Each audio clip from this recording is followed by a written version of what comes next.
But let me tell you about a society which had bigger masjids than you had, which had bigger scholars than you had, which had bigger darlooms than you had. This was Muslim Spain. It had far bigger masjids than you had. Qurtuba, in the height of its flowering, had over 600 masjids. And recently, a couple of years, 19 of us from this masjid went to Qurtuba, where there were 600 masjids. We found one, and that was closed. Why? What happened? Because these were people who forgot Allah, and Allah made them forget themselves. And you look at the scholars of Spain. Who were the scholars of Spain? There were the likes of Ibn Hazm, there were the likes of Imam Qurtubi, there were the likes of Ibn Abdul Barr, there were the thinkers like Ibn Sina, Ibn Rushd. These were people who were the backbone of Islamic learning. There were no greater scholars than these in the history of Islam. And Andalus, Spain, was built on the model of Medina. And as long as their focus remained on Medina, they flourished. But when their focus turned toward the dunya, then that same progressive society sank, because the Muslims were not created for the dunya.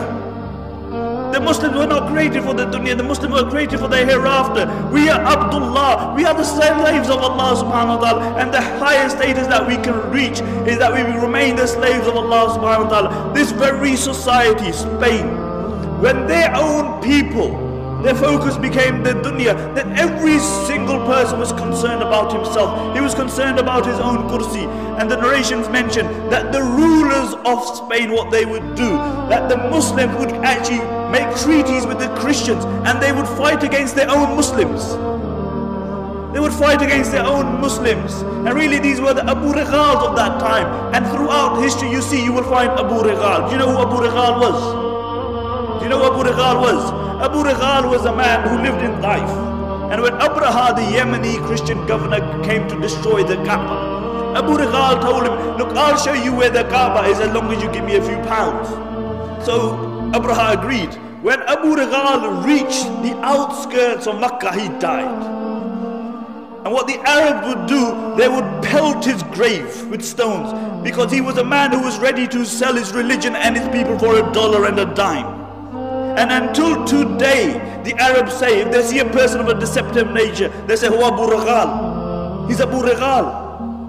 And these were the Abu Righals of that time. And one place after the other fell in Muslim Spain. One place after the other, until there was only one place left, and that was Granada. And Granada fell 50 years after the rest of Spain. Until Abu Muhammad, he drew a treaty with the Christians on the condition that he allowed them to take over, on the condition that they would not persecute the Muslim, that they would not forcefully convert the Muslims, that they would not remove the Muslim from their post. And when the Christians came in, the first thing they did, they reneged on their promise. And when they entered the Alhambra Palace, have you seen the Alhambra Palace? Wallahi, when you look at the Alhambra Palace, the eyes marvel at the architecture and artistry.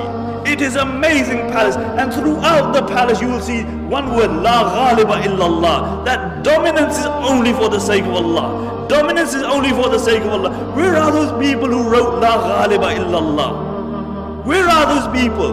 See, La Ghaliba, the engraving remained on the walls, but the reality of it was removed from their hearts.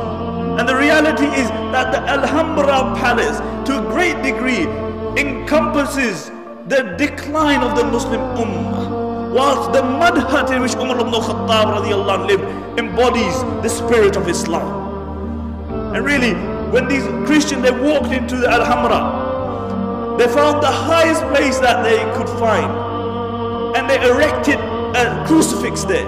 And when Abu Muhammad saw this, he began to cry. He began to cry, and his mother rebuked him. She said, why are you crying like a woman when you couldn't defend it like a man? Why are you crying like a woman when you couldn't defend it like a man? And this is our state today, really. We whinge about everything. We blame everybody else besides ourselves. We blame the Christians, we blame the Jews, we blame everybody else. But it's one person we don't blame, it's us. We even blame time. The zamana yesai. As the Arabic poet says, it's a na'ibu zamanana wal aibu fina wa ma li zamanina aibun siwana. He said, we find fault in time, but the reality is that the fault lies within us. And if there was any one fault in time, it is that it has to carry the likes of me and you. That's the only fault with time.